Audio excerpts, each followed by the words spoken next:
ఈరోజు మనం ఏ రెసిపీ చేయబోతున్నామో మీకు అర్థమైపోయి ఉంటుంది కదండి. అవునండి, ఈరోజు మనం కొరమేను చేపల ఫ్రై తయారు చేస్తున్నాం. లాస్ట్ వీడియోలో మనం కొరమేను చేపల పులుసు చేసాం కదా, మరి పులుసు చేసిన తర్వాత అదే చేపలతో ఒక సూపర్ టేస్టీ ఫ్రై కూడా ఉండాల్సిందే కదా.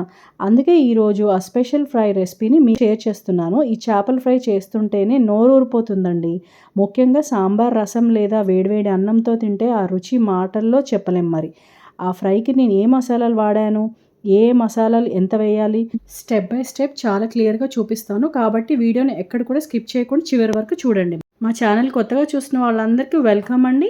ముందుగా ఒక బౌల్ తీసుకొని అందులో 2 టేబుల్ స్పూన్లు అల్లం వెల్లుల్లిపాయ పేస్ట్ వేసుకోవాలి. తర్వాత 2.5 స్పూన్లు కారం, 1/2 టీ స్పూను పసుపు, అలాగే నేను 1 టీ స్పూను మిరియాల పొడి, డ్రై రోస్ట్ చేసి పొడి చేసుకున్న ధనియాలు, జీలకర్ర పొడి, చేపల ముక్కలకు సరిపడా ఉప్పు వేసుకోవాలి. అంటే తగినంత సాల్ట్ వేసుకోవాలంటే నేను ఒక 1.5 టేబుల్ స్పూన్ సాల్ట్ వేసుకున్నాను.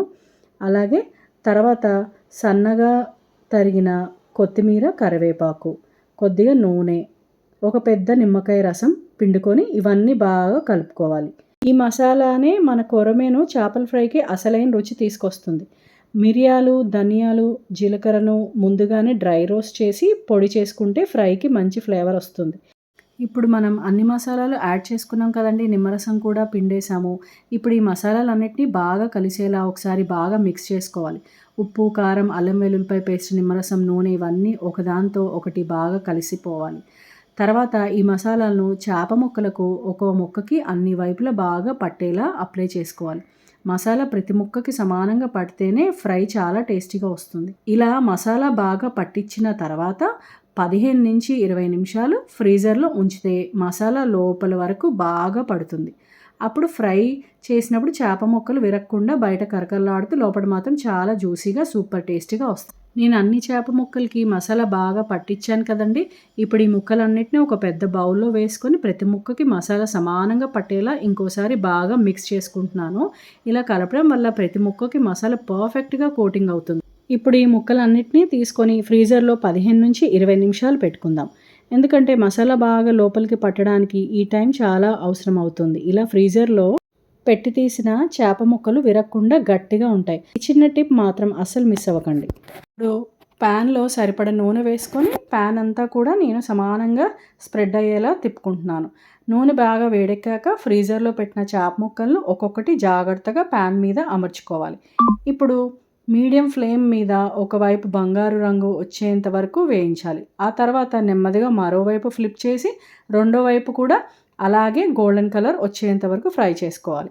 చాలామంది డీప్ ఫ్రై చేస్తారు, కానీ నేను ప్యాన్ ఫ్రై చేస్తున్నాను. ఇలా ప్యాన్ ఫ్రైలో చేస్తే కూడా చాలా సూపర్ టేస్టీగా వస్తుంది. మరి మీరు ఎంతమంది చేపల ఫ్రై అంటే ఇష్టమండి? కామెంట్స్లో చెప్పండి. మరి ఇలా గోల్డెన్ బ్రౌన్ కలర్ వచ్చేంత వరకు రెండు వైపులా నెమ్మదిగా ఫ్లిప్ చేసుకుంటూ చేప ముక్కలను ఫ్రై చేసుకోవాలి. అంతే అండి, మన కొరమేను చేపల ఫ్రై రెడీ అయిపోతుంది. చూడండి ఎంత బాగా వచ్చిందో. ఇప్పుడు నేను దీన్ని అందంగా ప్లేటింగ్ చేసి మీకు చూపిస్తాను. మన ఇంట్లో ఉన్న ఈ గ్లాస్ ఫిష్ ప్లేట్లో సర్వ్ చేసి ఇంకా చూడడానికి చాలా అందంగా ఉంటుంది కదా. ఈ కొర్రమేను చేపల ఫ్రై వేడివేడి అన్నం, సాంబార్ లేదా రసంతో తింటే రుచి ఇంకో లెవెల్లో ఉంటుంది కదా. ఒకసారి మీరు కూడా ఈ రెసిపీని ట్రై చేసి ఎలా వచ్చిందో కమెంట్లో చెప్పండి. మరి నాకు తప్పకుండా చెప్పండి. వీడియోను చివరి వరకు స్కిప్ చేయకుండా చూసిన మీ అందరికీ థ్యాంక్ యూ సో మచ్ అండి. మా ఛానల్ని కొత్తగా చూస్తున్న వారైతే దయచేసి సంతోష్ రుచిలో వ్లాగ్స్ని సబ్స్క్రైబ్ చేసి బెల్ ఐకాన్ని ట్యాప్ చేయండి. ఈ వీడియో నచ్చితే ఒక లైక్ చేయండి, మీ ఫ్రెండ్స్ అండ్ ఫ్యామిలీకి ఫార్వర్డ్ చేయండి. ఒక షేర్, ఒక సబ్స్క్రైబ్ మాకు మరింత మంచి వీడియోలు తీసుకురావడానికి ఎంతో బూస్టింగ్గా ఉంటుంది. మరి ఇంకో కొత్త రుచికరమైన రెసిపీతో మళ్ళీ కలుద్దాం. అప్పటి వరకు థ్యాంక్ యూ సో మచ్ అండి. Bye, take care.